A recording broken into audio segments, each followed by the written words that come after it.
চারটি লক্ষণ দেখলে বুঝবেন আপনার রোজা কবুল হচ্ছে।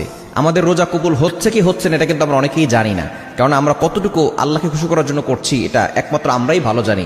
কারণ আমাদের প্রতিটি ইবাদত কিন্তু আল্লাহকে খুশি করার জন্য করতে হবে, ইখলাসের সাথে করতে হবে।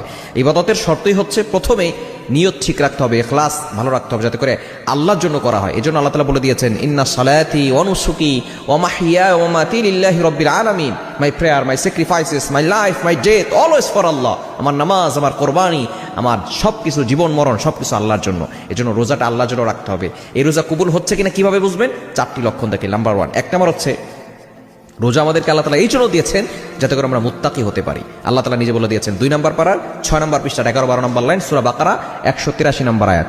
রব্বুল আলামিন বলেন, ইয়া আইয়ুহাল্লাযীনা আমানু কুতিবা আলাইকুমুস সিয়াম কামা কুতিবা আলাল্লাযীনা মিন ক্বাবলিকুম লাআল্লাকুম তাত্তাকুন।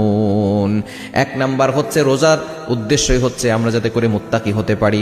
যদি আপনি দেখেন যে রোজা রাখার পরে আপনি গুনাহ ছাড়তে পারছেন, অন্তরে আল্লাহর ভয় এসেছে, আপনি গুনাহ থেকে দূরে সরে আসছেন, মনে করবেন আপনার রোজা আল্লাহর কাছে কবুল হচ্ছে।